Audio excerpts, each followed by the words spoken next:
Welcome to the world of GK. GK Sansar.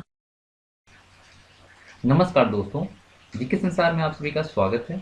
आज हम सब बीटेक 2017 को जो पेपर 2 का जो क्वेश्चन आया था सोशल साइंस का, सामाजिक विज्ञान का, उसे आज हम सॉल्व करेंगे। और इसके लिए बहुत लोगों की रिक्वेस्ट आई थी, उन्हीं की रिक्वेस्ट पे मैं वीडियो बना रहा हूँ। आप सबको अगर पसंद आता है तो आप चैनल को सब्सक्राइब करें, वीडियो को लाइक करें और शेयर करें। अगर आपको क्वेश्चन पढ़ने या देखने में कुछ परेशानी होती है तो आपके पास जो क्वेश्चन है उससे आप मिला सकते हैं। और ये जो हमारे पास जो क्वेश्चन अवेलेबल है वो आपका सेट बी है, ठीक है। सारे क्वेश्चन सेम है, बस नंबरिंग का इधर से उधर थोड़ा, किसी का अगर कोई मान लो 35 में क्वेश्चन है तो किसी का वो 40 में है, इस तरह से है। बस बाकी जो क्वेश्चन है सबका सेम है। मैं सब क्वेश्चन पढ़ूंगा, इसलिए आपको कोई परेशानी नहीं होगी, आप अपना आंसर मिला सकते हैं। अगर आप किसी भी परीक्षा की तैयारी कर रहे हैं तो आप जीके संसार के प्लेलिस्ट एक बार जरूर चेकआउट कर लें, क्योंकि बहुत से आपको जीके की ट्रिक्स और स्टडी मटेरियल मिल जाएंगे जो कि आपके आने वाले सभी एग्जाम के लिहाज से बहुत ही इम्पोर्टेंट है। आप अपना सहयोग देने के लिए चैनल को सब्सक्राइब कर सकते हैं और पास में जो बेल है उसे भी क्लिक कर लें, नोटिफिकेशन आपको टाइम पे मिल जाएगी। तो चलिए आइए देखते हैं जो क्वेश्चन पूछा गया था उसमें सबसे पहले जो इंस्ट्रक्शन था कि इस खंड में कुल 60 प्रश्न हैं। जिन अभ्यर्थियों ने इस विषय का चयन किया है उन्हें सभी प्रश्न करना अनिवार्य है। यानी कि कुल 60 क्वेश्चन था, 60 प्रश्न था और सभी को सॉल्व करना था, ठीक है। सभी क्वेश्चन को सॉल्व करना कंपलसरी था। तो जो 31 नंबर क्वेश्चन था, 31 नंबर, उसमें था कि भारत में सरकार कितने स्तर की है। और जो ऑप्शन दे रखा था वो था 3 स्तरों की, 4 स्तरों की, 1 स्तरीय या 2 स्तरीय। तो भारत सरकार जो है वो 3 स्तरों पे काम करती है। और इसका जो सबसे बड़ा कारण है कि भारत एक लोकतांत्रिक गणराज्य है जिसका द्विसदनात्मक संसद के संसदीय प्रणाली द्वारा संचालित होता है। इसके 3 प्रमुख अंग हैं, न्यायपालिका, कार्यपालिका और व्यवस्थापिका, ठीक है। और इसी कारण जो भारत सरकार के जो स्तर हैं वो आपका 3 है, ठीक है। 3 स्तर है, यानी कि आपका आंसर ए हो जाएगा, ठीक है। फिर 32 नंबर क्वेश्चन था कि बिहार विधानसभा में बहुमत प्राप्त करने के लिए कम से कम कितने सदस्यों के समर्थन की आवश्यकता होती है। तो सबसे पहले मैं बता दूं कि बिहार विधानसभा में जो कुल सीटें हैं वो है आपका 243, ठीक है। लेकिन किसी को सरकार बनाने के लिए जो बहुमत चाहिए वो चाहिए आपका 122। जिस पार्टी के पास अगर 122 बहुमत आ जाती है, सीटें आ जाती हैं, वो सरकार बना सकता है, ठीक है। अब आते हैं क्वेश्चन नंबर 33 पे। निम्नलिखित में से कौन सा देश सार्क संगठन का सदस्य नहीं है। तो सार्क जो संगठन है उसका सदस्य इनमें से कौन सा देश नहीं है। तो भारत है, मालदीव ये भी है, पाकिस्तान ये भी है, थाईलैंड नहीं है क्योंकि ये साउथ एशियन नहीं है कंट्री, ठीक है। और इसका जो मुख्यालय है आपका काठमांडू में, जो कि नेपाल की राजधानी है, ठीक है। यानी कि इसका जो आंसर होगा वो होगा डी, ठीक है। 34 नंबर क्वेश्चन था कि उच्च प्राथमिक स्तर पर संसद के कार्य का शिक्षण करना हो तो इसके लिए निम्नलिखित में से कौन सा शिक्षण विधि सबसे उपयुक्त है। रोल प्ले, प्रदर्शन विधि, प्रयोग विधि या इनमें से सभी। तो अगर संसद कार्य का शिक्षण करना हो तो सबसे जो बेहतर तरीका होता है वो होता है आपका रोल प्ले करके, ठीक है। यानी कि फर्स्ट आप अपना उसको नाटक मंचन या रोल प्ले के द्वारा सही से उसको व्याख्या कर पा सकते हैं, सही से आप बता सकते हैं। आपका फर्स्ट आंसर इसका होगा, यानी कि आपका ए जो है, ठीक है। अब बात करते हैं 35 क्वेश्चन नंबर। भारत में राष्ट्रपति के चुनाव की पद्धति क्या है। ऑप्शन है एकल संक्रमणीय पद्धति, प्रत्यक्ष चुनाव पद्धति, केंद्र सरकार द्वारा मनोनीत, राज्य सरकार द्वारा मनोनीत। तो ये जो आपका है वो है एकल संक्रमणीय पद्धति और इसी के तहत राष्ट्रपति चुनाव होता है, क्योंकि प्रत्यक्ष चुनाव पद्धति नहीं है, केंद्र सरकार मनोनीत नहीं करते हैं, राज्य सरकार भी मनोनीत नहीं करता, ठीक है। आपका ए इसका आंसर है। अब बात करते हैं कि सरकार द्वारा गठित पैक्स का विस्तार है। तो पहले बता दूं, पैक्स जो होता है उसे जानते हैं, इसका लिखते हैं हम लोग ऐसे हैं, PAC और एस होता है पैक्स, इसको हम पढ़ते हैं पैक्स। ठीक है, तो इसका जो ऑप्शन दे रखा है वो दे रखा है primary agricultural credit cooperative society, public awareness cultural cooperative society, product of agricultural credit cooperative society, या उपरोक्त में से कोई नहीं। तो पैक्स का जो फुल फॉर्म होता है वो होता है प्राइमरी एग्रीकल्चरल क्रेडिट सोसाइटी। ठीक है, तो इन सभी में से कोई नहीं है, यानी कि आपका डी आंसर सही होगा। इन सभी में कोऑपरेटिव लग गया, इस वजह से इसमें कोई नहीं है, सिर्फ होता है प्राइमरी एग्रीकल्चरल क्रेडिट सोसाइटी। ठीक है, अब बात करते हैं 37 नंबर क्वेश्चन की। निम्नलिखित में से कौन सा साप्ताहिक बाजार व हाट के संबंध में सही नहीं है? ठीक है, तो 37 जो आपका है इसमें कह रहा है कि साप्ताहिक बाजार एक निश्चित दिन और जगह पर लगाया जाता है। ऑप्शन जो है बी ऑप्शन में है, यह दुकान दिन भर के लिए लगाया जाता है। साप्ताहिक बाजार में कड़ी प्रतियोगिता होती है। और जो लास्ट ऑप्शन है वो है, साप्ताहिक बाजार में दुकानदार का संबंध सीधे कंपनी से होता है। ठीक है, तो इसका जो आपका आंसर होगा वो यही होगा, क्योंकि साप्ताहिक बाजार जो लगता है वो दुकानदार का संबंध सीधे कंपनी से होता है। जीएसटी का विस्तार है। जीएसटी का फुल फॉर्म क्या होता है? फुल फॉर्म क्या होता है? ऑप्शन हमारे पास है, good and service tax, general service tax, government service tax, या उपरोक्त में से कोई नहीं। तो जीएसटी अभी हाल में ही 1 जुलाई को लॉन्च हुआ है। इसका जो फुल फॉर्म है वो है गुड एंड सर्विसेज टैक्स। ठीक है, यानी कि ए। निम्नलिखित में से खाद्य सुरक्षा के आयाम की श्रेणी में नहीं रखा गया है। जो 39 नंबर क्वेश्चन है वो आपका है, ऑप्शन जो दे रखा है वो दे रखा है 100 दिनों का रोजगार उपलब्ध कराना, खाद्यान्न का पर्याप्त स्टॉक रखना, उचित मूल्य का खाद्यान्न उपलब्ध कराना, और डी जो है वो है भोजन संबंधी आवश्यकता की पूर्ति करना। ठीक है, और जो इसका आंसर होगा आपका वो होगा 100 दिन का रोजगार उपलब्ध कराना। खाद्य सुरक्षा जो अधिवेशन आया था, खाद्य सुरक्षा आयाम जो है, इसको इसी में रखा गया कि 100 दिन का रोजगार, मनरेगा भी इसी के अंदर, मनरेगा भी है 100 दिन का, जिस तरह से रोजगार भी दिया जाता है उस तरह से इसमें खाद्य सुरक्षा में रखा गया कि 100 दिन रोजगार उपलब्ध कराया जाएगा, यानी कि आपका ए। ठीक है, अब बात करते हैं 40 नंबर क्वेश्चन की। मुद्रा का प्रारंभिक स्वरूप निम्नलिखित में से कौन है? वस्तु मुद्रा, धातु मुद्रा, पत्र मुद्रा, या प्लास्टिक मुद्रा? तो मुद्रा का जो प्रारंभिक स्वरूप है वो है आपका वस्तु मुद्रा। ठीक है, ये आपका आंसर होगा। भारत में कागज के नोट छपवाने तथा जारी करने का अधिकार किसके पास होता है? ऑप्शन है, भारत सरकार के वित्त मंत्रालय को, भारतीय स्टेट बैंक को, भारतीय रिजर्व बैंक को, या केंद्रीय मंत्री परिषद को। तो भारत में जो कागज के नोट छपवाने और जारी करने का जो अधिकार होता है वो हमारा भारत का जो रिजर्व बैंक है उसके पास होता है। भारतीय रिजर्व बैंक की यह कार्य करती है। अब बात करते हैं 42 नंबर।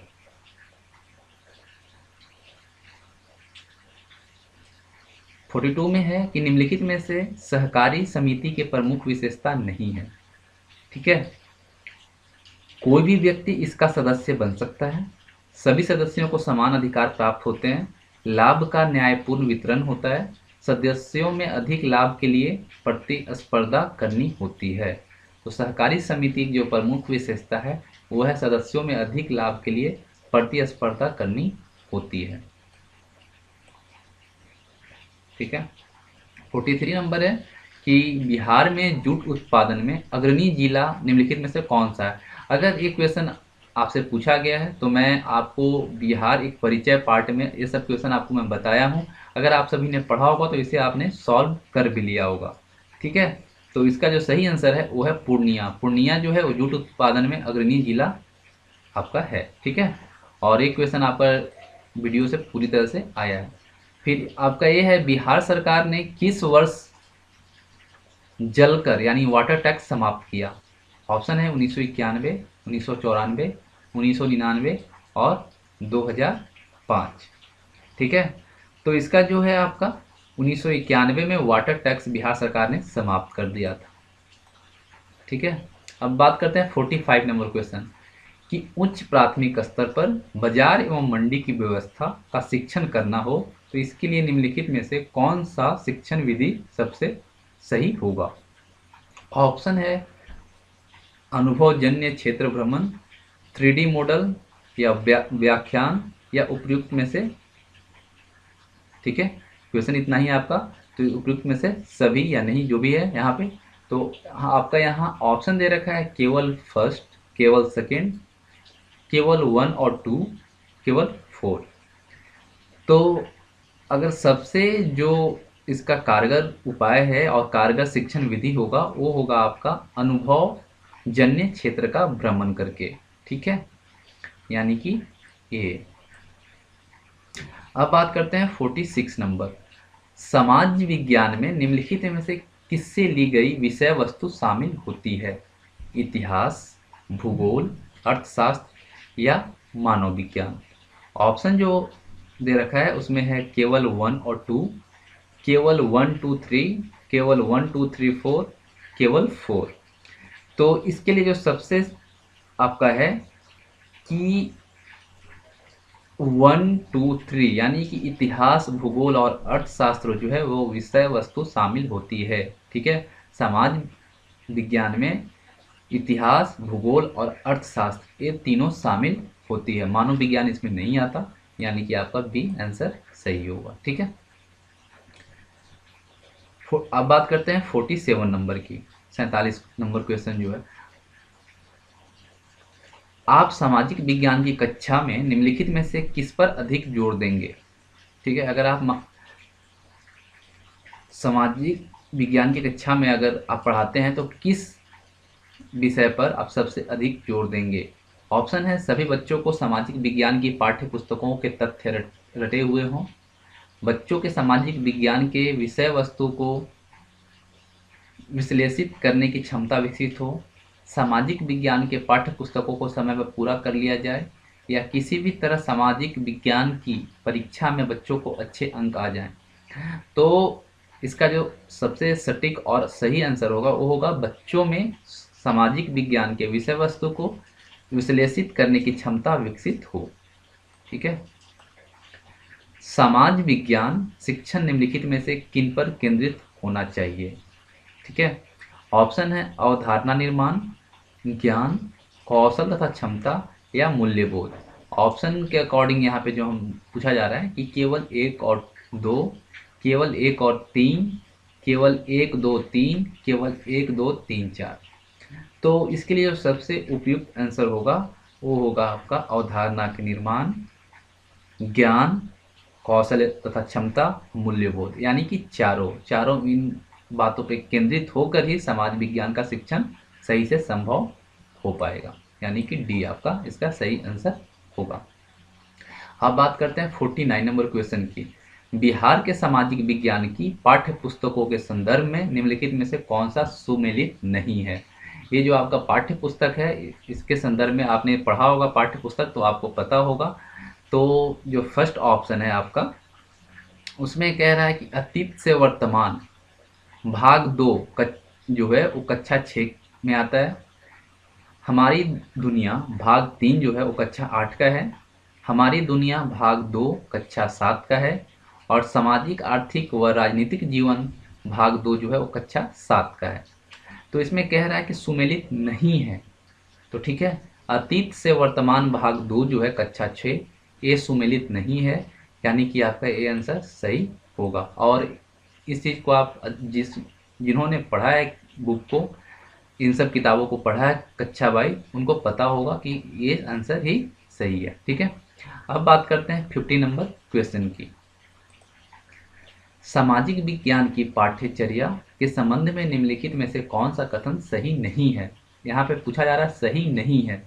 ऑप्शन है सामाजिक विज्ञान को मुख्यतः सूचनाओं को प्रस्तुत करने वाला विषय होना चाहिए, सामाजिक विज्ञान की विषय वस्तु में आलोचनात्मक चिंतन के लिए सामग्री होनी चाहिए, सामाजिक विज्ञान की पाठ्यचर्या को विकासात्मक मुद्दों पर जोर देना चाहिए, या सामाजिक विज्ञान को किसी भी रूप में प्राकृतिक विज्ञान से कमतर नहीं मानना चाहिए।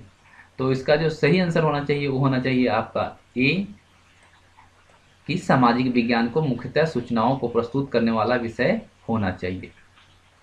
51 पे बात करें तो है आरंभिक मानव के औजारों के संबंध में निम्नलिखित में से कौन सा कथन सही नहीं है। मतलब इस कथन में कौन सा कथन जो है वो गलत है। ऑप्शन ए हमारे पास जो है वो आपका है कि औजार मुख्यतः पत्थरों के होते थे। मध्य पाषाण काल की तुलना में पूरा पाषाण काल के औजार अधिक परिष्कृत हैं। मध्य पाषाण काल आरंभिक मानव के शैल चित्रों से संबंधित है। पूरा पाषाण काल के मुख्यतः मानव शिकारी थे। तो इसमें जो कथन सही नहीं है वो इसमें पूछा जा रहा है, ठीक है। और इसमें जो सबसे सही आंसर आपका है, और मतलब सही क्या, सही आंसर जो है वो है मध्य पाषाण काल की तुलना में पूरा पाषाण काल के औजार अधिक परिष्कृत हैं। ये बिल्कुल गलत है। आपका बी सही है, और जिसका भी क्वेश्चन सेट है उन्होंने सही लगाया। 52 की बात करें तो आपका क्या है, हड़प्पाई शहरों में धौलावीरा के संदर्भ में निम्नलिखित में से कौन सा कथन सही नहीं है। फिर यहाँ पे पूछा जा रहा है सही नहीं है। कितने बच्चे यहाँ पे क्या करते हैं, पूरी क्वेश्चन सही तरह से पढ़ते नहीं है और गलत यहाँ पे मार्क आउट करा आते हैं। लेकिन यहाँ पे अगर क्वेश्चन सही से पढ़ेंगे तो कथन सही नहीं है पूछा जा रहा। ऑप्शन जो है संपूर्ण शहर 3 भागों में बटा हुआ था, गढ़ी, मध्यनगर और निचला नगर। निचले नगर की किलेबंदी की गई थी। यहाँ से एक शिलालेख मिले हैं जिन पर बड़े अक्षर अंकित किए हुए हैं। गढ़ी और मध्य नगर के में खूब चौड़ा और खुला मैदान बना हुआ था। तो इसका जो आपका आंसर है वो निचले नगर की किलेबंदी की गई थी। ये जो कथन है वो बिल्कुल गलत है, ऐसा नहीं किया गया था। चित्रित घुड़सर मृदभांड पीजीडब्ल्यू का प्रयोग निम्नलिखित में से किस सभ्यता द्वारा मुख्य तौर पर किए जाने के प्रमाण मिलते हैं। ऑप्शन है हड़प्पा सभ्यता, नवपाषाण कालीन सभ्यता, उत्तर वैदिक कालीन सभ्यता, मध्य पाषाण कालीन सभ्यता। तो ये जो मिलता है वो आपका मिलता है उत्तर वैदिक कालीन सभ्यता में। 54 नंबर जो है, प्राचीन काल में वैशाली किस संघ की राजधानी थी। ये आपको मैं बताया था, ठीक है। तो ऑप्शन जो है लिच्छवी, विज, शाक्य या विदेह। तो ये जो आपका था वो लिच्छवी का, जो वैशाली था वो लिच्छवी संघ की राजधानी थी। 55 नंबर क्वेश्चन है कि निम्नलिखित में से कौन सा बुद्ध जो स्थान है बुद्ध के जीवन काल से संबंधित नहीं है, ठीक है। लुम्बिनी, राजगृह, बोधगया। तो देखिए लुम्बिनी उनका जन्म स्थान है, राजगृह में उन्होंने वो गए थे, ठीक है। बोधगया में उन्हें ज्ञान की प्राप्ति हुई थी। तो आपका केसरिया जो है ये कथन बिल्कुल गलत है, यानी कि जो बुद्ध के स्थान से जो संबंध नहीं है वो आपका केसरिया है। अब बात करते हैं क्वेश्चन नंबर 56। बराबर गुफाओं के संबंध में निम्नलिखित में से कौन सा कथन गलत है। ऑप्शन है बराबर पहाड़ियों के गुफाओं की दीवारों पर अशोक के लेख उत्कीर्ण हैं। इन गुफाओं को अशोक द्वारा जैन संप्रदाय के साधुओं को दान किया गया था। यह गुफाएं बिहार के जहानाबाद में स्थित है। या उपरोक्त सभी कथन सही हैं, ठीक है। तो इन गुफाओं को अशोक द्वारा जैन संप्रदाय के साधुओं को दान दे दिया गया था, एक कथन सही है, ठीक है। बराबर की गुफाओं के संबंध जो है इनसे गलत है, कथन गलत है, ठीक है। एक कथन गलत है क्योंकि इन गुफाओं को अशोक द्वारा जैन संप्रदाय के साधुओं को दान दिया गया था, एक कथन जो है वो अशोक के द्वारा नहीं किया गया, यानी कि ये गलत है, बराबर की गुफाओं से संबंध नहीं रखते। निम्नलिखित में से बिहार के ऐतिहासिक नालंदा महापरिवार के विषय में कौन सा कथन सही नहीं है, ठीक है। और जो ऑप्शन हमारे पास है वो है नालंदा महाविहार दक्षिण बिहार में राजगिरी के निकट स्थित है। चीनी यात्री हिनसांग ने इसका भ्रमण किया। महान आचार्य शिलभद्र इसके अध्यक्ष थे जब इतिसंग वहाँ शिक्षा लेने गया। इसका उत्तरोत्तर विकास पाल वंश के काल में हुआ। इसका उत्तरोत्तर विकास जो हुआ वो पाल वंश के काल में हुआ, ठीक है। और ये जो कथन है वो बिल्कुल सही है, डी सही है। बहामी लिपि को सर्वप्रथम किसके द्वारा पढ़ा गया? बहामी लिपि जो है वो सबसे पहले किसने पढ़ा? ऑप्शन जो आपके पास है वो है जेम्स प्रिंसेप, कनिंघम, व्हीलर या हेनरी। तो ब्राह्मी लिपि जो सर्वप्रथम पढ़ा गया था वो आपका पढ़ा गया था जेम्स प्रिंसेप के द्वारा। पुहार क्या था?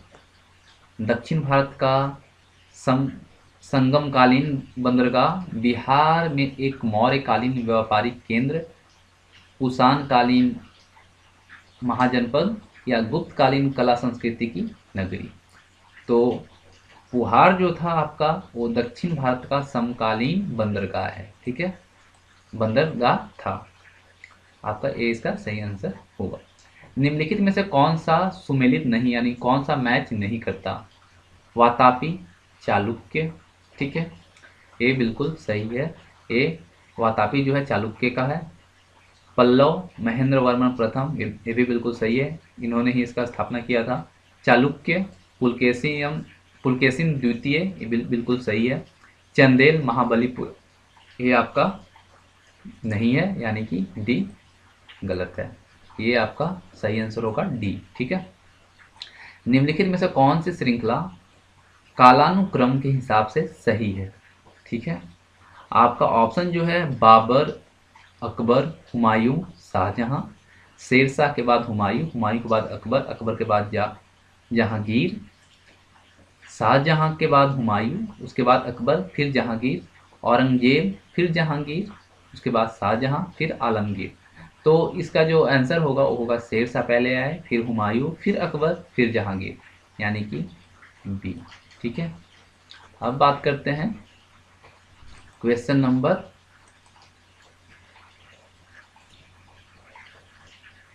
62, ठीक है। 62 में है आपका खानकाह क्या है? खानकाह क्या है? तो खानकाह जो था वो आपका सूफी संतों द्वारा जहां इस्लाम एवं रहस्यवादी चिंतन की शिक्षा दी जाती थी उसे खानकाह कहा जाता था, ठीक है। ये आपका इसका सही आंसर होगा। न्यूमिस्मेटिक्स का अध्ययन किससे संबंधित है? न्यूमिस्मेटिक्स जो है वो किसका अध्ययन से संबंध रखता है?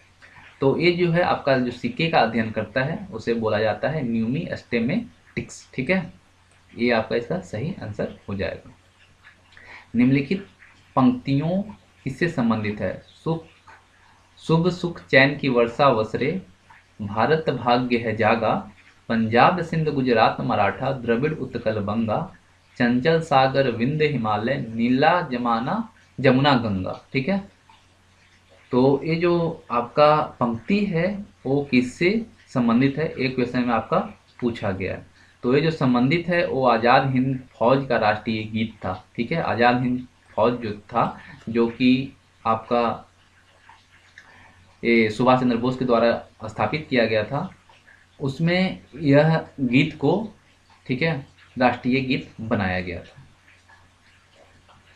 अब बात करते हैं 65 नंबर क्वेश्चन की कि चंपारण में आने के लिए महात्मा गांधी को किसने आमंत्रित किया था? ऑप्शन है डॉक्टर अनुग्रह नारायण सिन्हा, श्री राजकुमार शुक्ल, डॉक्टर राजेंद्र प्रसाद या श्री रामनवमी प्रसाद। तो जो चंपारण में आने के लिए 1917 में जो था वो 1916 में, ठीक है, ये आपका राजकुमार शुक्ल ने अपना एक पत्र भेजा था महात्मा गांधी को, ठीक है। निम्नलिखित में से कौन सा स्थान बिहार में चंपारण सत्याग्रह शताब्दी से जुड़ा हुआ नहीं है? ठीक है, ऑप्शन हमारे पास है भितिहरवा, नालंदा, बेतिया या मोतिहारी, ठीक है। तो ये नालंदा जो है वो आपका बिहार में चंपारण सत्याग्रह शताब्दी से जुड़ा हुआ नहीं है। बिहार एक स्वतंत्र राज्य के तौर पे 1912 में अस्तित्व में आया, ठीक है। वो किससे अलग होकर आया? बंगाल से अलग होकर, अवध से अलग होकर, उड़ीसा से अलग होकर या झारखंड से अलग होकर?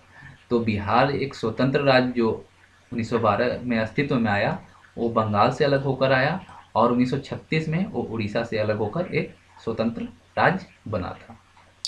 अब बात करते हैं 68 नंबर क्वेश्चन।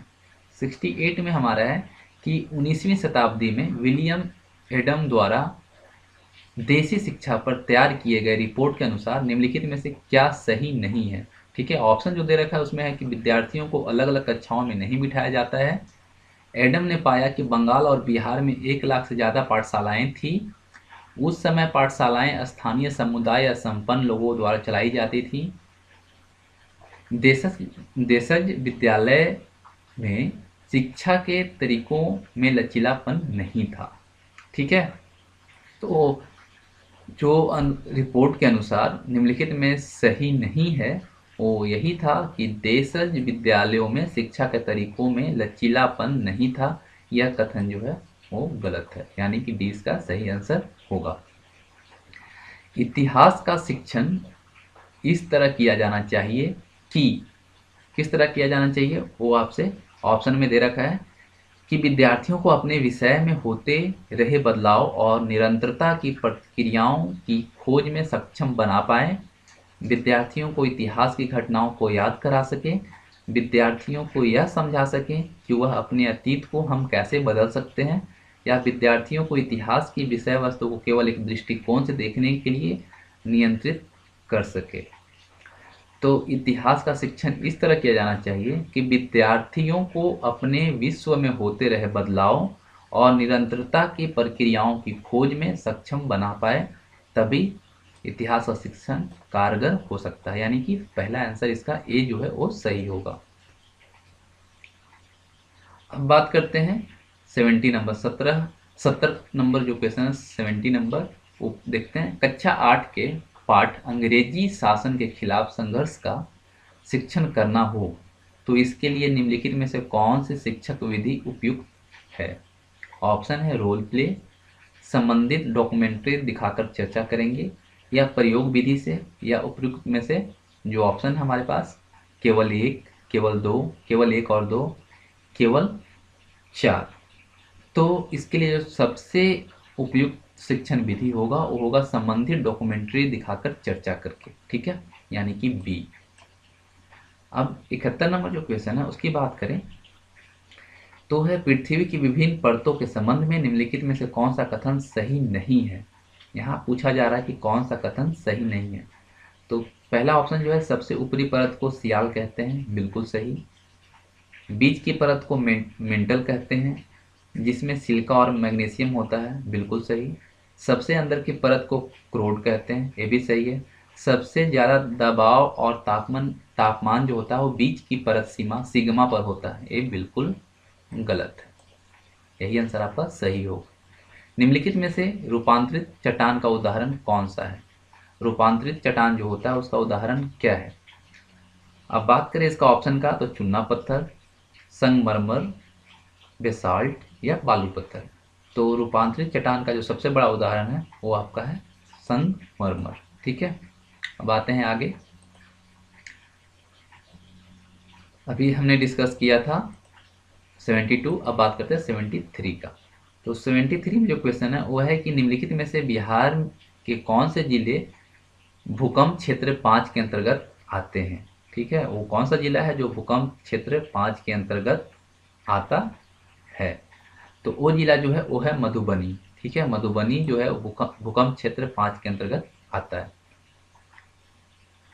आपका कौन कौन से हैं यहाँ पे, हाँ सॉरी, यहाँ पे आपको जो ऑप्शन दे रखा है उसके अनुसार हमें जब आंसर बताना है तो ये आपका हो जाएगा। ठीक है,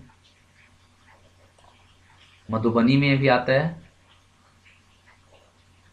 इन सभी जिला जो है सभी जगह आता है। ठीक है, सॉरी, यहाँ पे आप एक मेंशन कर लेना, जितने भी जिले हैं सीतामढ़ी, मधुबनी, सहरसा, किशनगंज, ये भूकंप क्षेत्र 5 के अंतर्गत आते हैं। वायुमंडल के क्षोभ मंडल की औसत ऊंचाई कितनी है। वायुमंडल में जो क्षोभ मंडल है उसकी औसत ऊंचाई कितनी है। ठीक है, इसकी जो औसत ऊंचाई है वो आपका 13 किलोमीटर है। ठीक है, 13 किलोमीटर तक क्षोभ मंडल की ऊंचाई होती है, औसत ऊंचाई, एवरेज। 75 नंबर क्वेश्चन है कि चंद्रमा के गुरुत्वाकर्षण के कारण निम्नलिखित में से क्या होता है। ज्वार, भूकंप, ज्वालामुखी या दिन और रात। ठीक है, तो अगर चंद्रमा में गुरुत्वाकर्षण के कारण जो भी होगा, कारण जो होगा वो होगा ज्वार। ठीक है। निम्नलिखित में से कौन सा जिला बिहार के पूर्वी भूभाग में अवस्थित है? 76 नंबर एक क्वेश्चन आपका आया था, और इसका जो आंसर होगा वो होगा कटिहार। ठीक है।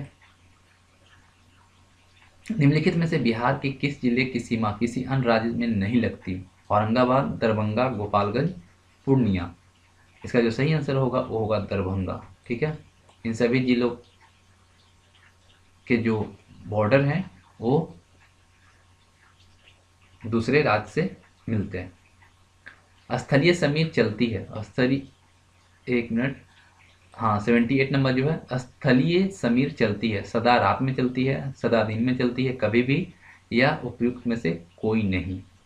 तो जो आपका स्थलीय समीर जो होता है वो आपका सदा रात में ही चलता है।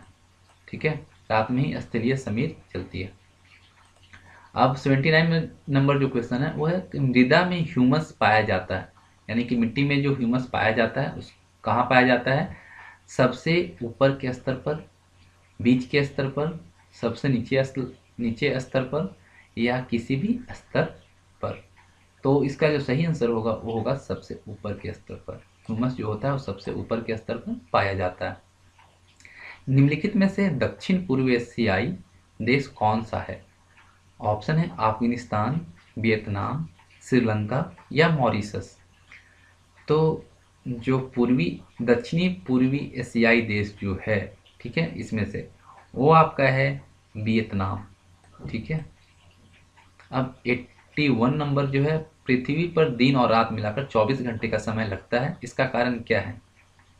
तो इसका कारण जो है वो है आपका पृथ्वी की घूर्णन गति। ठीक है। इसी की वजह से होता है। उत्तरी गोलार्ध में निम्नलिखित में से कौन सा सबसे बड़ा दिन कब होता है? उत्तरी गोलार्ध में सबसे बड़ा दिन कब होता है? ऑप्शन है 21 जून, 22 दिसंबर, 14 जनवरी, या उपयुक्त में से कोई नहीं। तो ये होता है आपका उत्तरी गोलार्ध में जो सबसे बड़ा दिन होता है वो 21 जून को होता है। ग्लोब के संदर्भ में निम्नलिखित में से कौन सा कथन सही है? ऑप्शन है अक्षांश रेखाओं की लंबाई एक समान होती है, देशांतर रेखाएं एक दूसरे को ध्रुवों पर काटते हैं, विषुवत वृत्त एवं देशांतर रेखा है, कर्क रेखा दक्षिणी गोलार्ध में पड़ता है। इसका जो सही आंसर होगा वो होगा देशांतर रेखाएं एक दूसरे को ध्रुवों पर काटते हैं। 84 नंबर है, उच्च प्राथमिक स्तर पर पृथ्वी की आंतरिक संरचना का शिक्षण करना हो तो इसके लिए निम्नलिखित में से कौन सा शिक्षण विधि सबसे उपयुक्त है? रोल प्ले, मॉडल, या व्याख्यान, या उपयुक्त में से केवल एक, केवल दो, केवल एक और दो, केवल 4। तो इसके लिए जैसे उपयुक्त जो होगा वो होगा मॉडल। मॉडल के द्वारा ही आंतरिक संरचना के शिक्षण के लिए बहुत ही महत्वपूर्ण हो जाता है, उससे बेहतर विधि और कोई नहीं हो सकता। अब बात करते हैं 85 नंबर क्वेश्चन। 85 नंबर जो है कि हम भारत के लोग, भारत को एक, फिर ब्लैंक था, उसके बाद समाजवादी, फिर ब्लैंक था, लोकतंत्रात्मक गणराज्य बनाने के लिए भारतीय संविधान की उद्देशिका से लिए गए इस अंश को खाली स्थान पर क्रमशः कौन से शब्द आएंगे?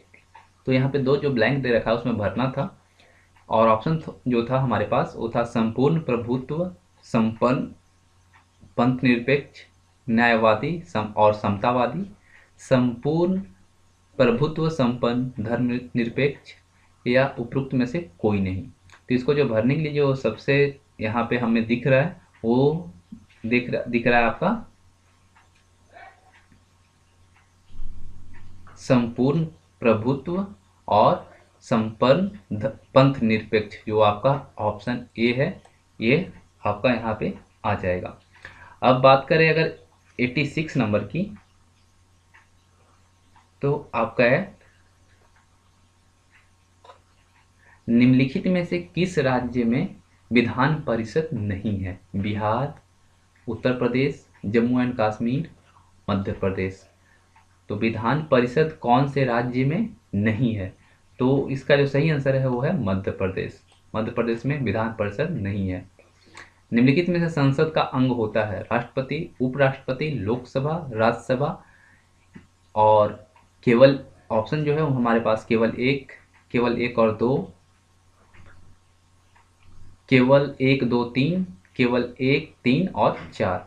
तो इसका जो सही आंसर होगा वो होगा आपका केवल एक, तीन और चार। ठीक है, संसद का अंग जो है वो राष्ट्रपति है, लोकसभा है और राज्यसभा। ये जो है आपका उपराष्ट्रपति, वो संसद का अंग नहीं होता। ठीक है, वर्तमान में भारतीय संविधान में कुल कितने भाग हैं? अभी जो कुल कितने भाग हैं, तो अभी संविधान में जो कुल भाग हैं वो आपका 22 यानी 22 है। विधान परिषद का कार्यकाल कितने वर्षों का होता है? 6 वर्षों का, 5 वर्षों का, कभी भंग नहीं होता, या उपयुक्त में से कोई नहीं? तो इसका सही आंसर होगा वो कभी भंग नहीं होता, क्योंकि विधान परिषद जो होता है वो कभी भंग नहीं होता। निम्नलिखित में से भारत के राष्ट्रपति पद के लिए आवश्यक योग्यता के संबंध में क्या सही नहीं है? यहाँ पूछा जा रहा है क्या सही नहीं है। उम्मीदवार भारत का नागरिक होना चाहिए, उम्मीदवार की आयु 25 वर्ष अथवा उससे अधिक होनी चाहिए, वह लोकसभा या राज्यसभा का सदस्य ना हो, या वह लाभ के पद पर ना हो। ठीक है, तो इसका सही आंसर होगा वो बी होगा, क्योंकि उम्मीदवार की आयु 25 वर्ष अथवा उससे अधिक होनी चाहिए। अगर राष्ट्रपति बनना तो सबसे कम 35 वर्ष होनी चाहिए। ठीक है, और बाकी जो चीज़ें हैं भारत के राष्ट्रपति होने के लिए, उम्मीदवार भारत का नागरिक होना चाहिए, बिल्कुल सही है। वह लोकसभा या राज्यसभा का सदस्य ना हो, ये भी बिल्कुल सही है। वह लाभ के पद पे ना हो, ये भी बिल्कुल सही है। और जो उम्मीदवार की आयु 25 वर्ष अथवा उससे अधिक होनी चाहिए, ये बिल्कुल गलत है। आशा करता हूँ ये आपको वीडियो पसंद आएगी और आपको अपने जो आपने एग्ज़ाम दिया है उसके आंसर को मैच करने में भी बहुत हेल्प मिलेगी। चलिए मिलते हैं अगले वीडियो में। और मैं कोशिश कर रहा हूँ कि आपके बाल विकास एवं शिक्षा शास्त्र और साइंस और बाकी जितने भी टॉपिक्स हैं उस पे आपके जो क्वेश्चन आए हैं वो मैं आपको प्रोवाइड करवा दूँ। ठीक है, चलिए मिलते हैं अगले वीडियो में, तब तक के लिए धन्यवाद।